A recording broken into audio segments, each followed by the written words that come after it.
Die Trying sums up the hip-hop lifestyle. But ice on the chain, dropping dollars in the club, and custom cribs don't come for free. In some cases, the hip-hop lifestyle is summed up more like get rich, then go bankrupt. So let's take a look at rappers who went completely broke with dumb decisions. Tyga can't change his stripes. This Rack City rapper certainly managed to rack up a sizable amount of debt. In 2018, rapper Tyga was reported to owe over $890,000 in back taxes from 2011 to 2016. Do those dates sound familiar? That's because those were the years Tyga met and dated now billionaire Kylie Jenner. So being wrapped in the glitz and glamour of the reality TV lifestyle may have put paying taxes to the back of his mind. But since his split with the pop culture princess, Tyga's financial woes really seem to have gotten on top of him, unlike his ex. In March 2016, the rapper was hounded by a $186,000 damage suit after he apparently wrecked a property he rented with hazardous waste. Then in August 2016, Beverly Hills jeweler Jason Arashpin claimed Tyga owed him an eye-watering $280,000 for unpaid jewelry. But his luck kept sliding as his 2016 Ferrari 488 was repossessed several times after he failed to make his repayments. Once while he was out shopping for a new Bentley. That'll definitely cost you some street cred. Feeling T-Pain. T-Pain is real. How, you ask? Reckless spending and bad management. At his peak in 2008, T-Pain is believed to have had more than $40 million in the bank.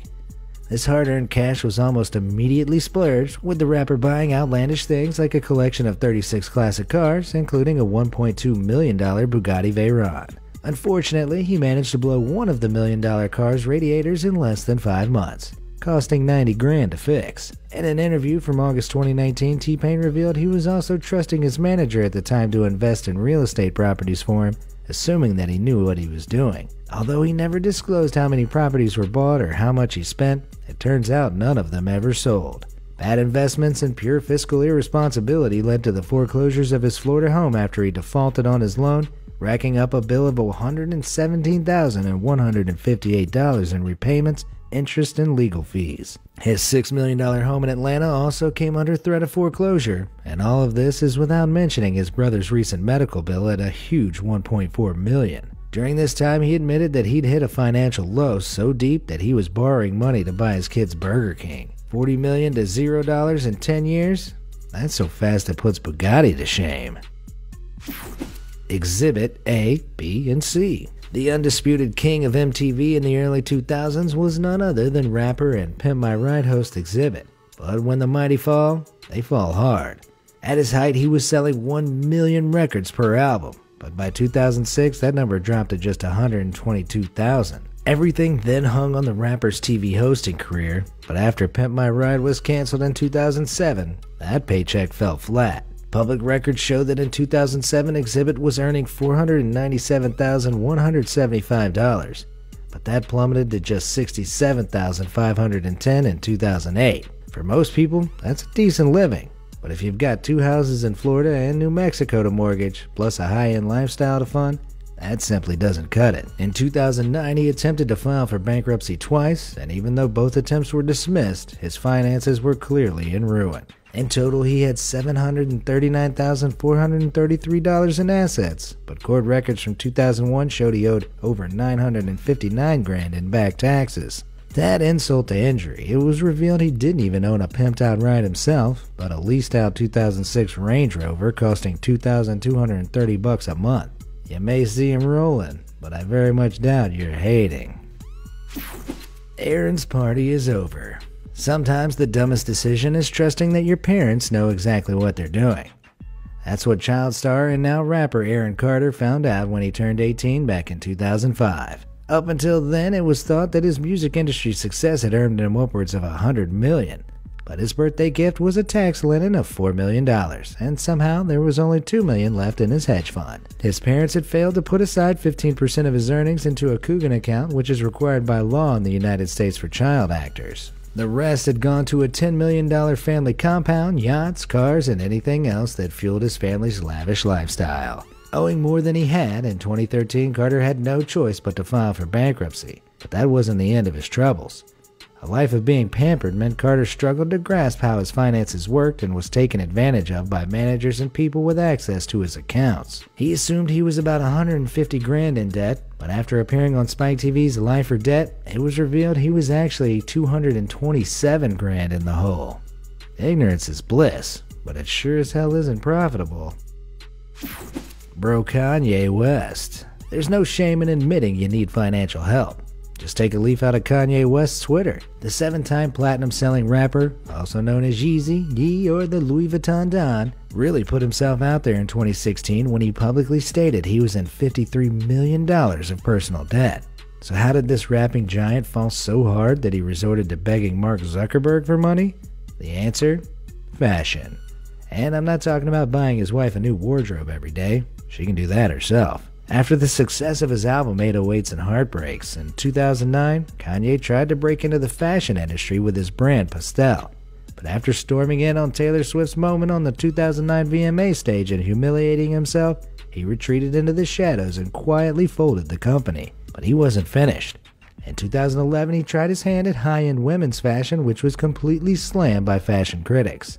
A capsule collaboration with APC followed, and an interview with its founder revealed it put the rapper out at least $30 million and received another round of mixed reviews. His collaborations with Nike on Yeezy sneakers were a tremendous hit, but he revealed he wasn't given a percentage of the sales and eventually moved over to Adidas to expand into clothing. In an interview about his first fashion season, he was quoted to be a further $16 million into the red. So Yeezy stemmed the cash flow hemorrhage, but didn't initially make up for all the failed investments beforehand. Although Kanye did eventually become friends with Zuckerberg, and even sang karaoke with him, he never borrowed that $1 billion. He actually ended up earning it all by himself. Since that desperate tweet, the Yeezy brand has built up a strong reputation and made Kanye at least $1.5 billion in 2019 alone. Jesus Christ. Lil' Kim, aka Queen Buzzkill. The original Queen Bee, Lil' Kim, was once the biggest female name in hip-hop, but a brief prison stint really killed her buzz. In 2001, she was convicted of lying to the Grand Court about her friend's involvement in the shooting of 2 rival rappers. Trying to put the incident behind her, in 2002, she bought a huge 6,000 square foot, $2.3 million mansion, which became a huge burden after her former label, Brooklyn Media, sued her for $2.5 million and barred her from putting out any new music. In 2012, it was reported she owed over $1 million in taxes, but by 2018, that figure had skyrocketed.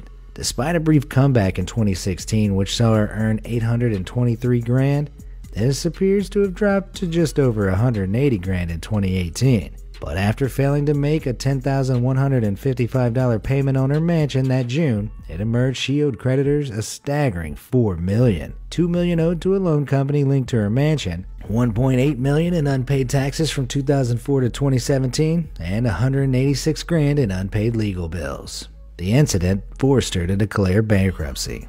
Looks like this Queen Bee should have been more of a worker bee. Bow down, Bow Wow. Every rapper claims to be rolling in Benjamins and dropping dollars at the club until they're asked to pay child support. And rapper Bow Wow can be added to that list. Having released songs bragging about his lavish lifestyle like Mo Money and Prince of Fame, it all seemed to dry up in October 2012 when he claimed he had no money to pay $3,000 a month in child support because he earned just $4,000 a month. This news came almost a year after it was reported he drove a $200,000 Bentley to his agent's office where he begged for money because he was dead broke. A few weeks later, Bow Wow denied the Bentley had been repossessed, while it was discovered the rapper owed $91,000 to the IRS. Court documents from the time show he owed $283,000 to a company who leased him a Ferrari 430 in 2008, which was then also repossessed in 2009. Since then, he's been caught multiple times exaggerating the state of his finances while adamantly telling the world he's not broke. Like here, when he posted a stack of cold hard cash on his Instagram, later found to be taken from actual millionaire Timothy Sykes' profile. Or here, when he claimed to be flying to New York on a private jet, but was caught by a fan flying in an economy. Or here, when he drove a Ferrari to the Grammys and posted a photo, followed by the car rental company he had borrowed it from showing him up and using the same image. Looks like this dog has had his day, and it is well and truly over. Can't follow a simple Ja rule. To the hip-hop fans among you, Ja Rule is an early 2000s rapping legend who had multiple top 20 Billboard hits and was featured in videos alongside the immortal J-Lo. To everyone else, he's that ass from the Fyre Festival scam. In 2017, the absolute car crash that was meant to be a luxury festival in the Bahamas failed spectacularly in the hands of Ja Rule and his business partner Billy McFarland. By some miracle, Ja Rule managed to squirm out from the $100 million lawsuits that landed at his door following the festival's collapse, but that wasn't the fraudulent end for Ja Rule. It wasn't even the beginning. In 2011, this rapper had been handed a 2-year jail sentence for evading $1.1 million in tax. But in 2019, that figure got even worse when the IRS court files were released showing Ja Rule now owed over $1.5 million for taxes evaded from 2005 to 2008, as well as over $400,000 from 2016. Yet another high-rolling rapper who somehow can't afford to pay his taxes. Now that's what I call coming under heavy fire. Birdman with a bird brain. You may not have heard of the rapper Birdman, but you definitely know the acts that his label Cash Money has driven to the main stage. Drake, Nicki Minaj, and Lil Wayne's success have led to Birdman's company being one of the most successful record labels in hip-hop history. But all that money doesn't seem to have been enough to stop Birdman facing bankruptcy. In September 2017, a company named EMG Transfer Agent accused Birdman of borrowing $12 million in 2015 and putting his insanely expensive $14.5 million Miami mansion up as collateral. After defaulting on the loan, the company kicked him out of the house and seized the property along with all its contents. The 9-bed, 17-bathroom mansion features a below-ground pool, 100 feet of waterfront property, and a private dock, also containing 4 collectible Gucci bikes, which the company has listed as missing and is holding Birdman accountable for. The amount Birdman owes is outstanding at an eye-watering $20.5 million. And that's not including legal fees or interest.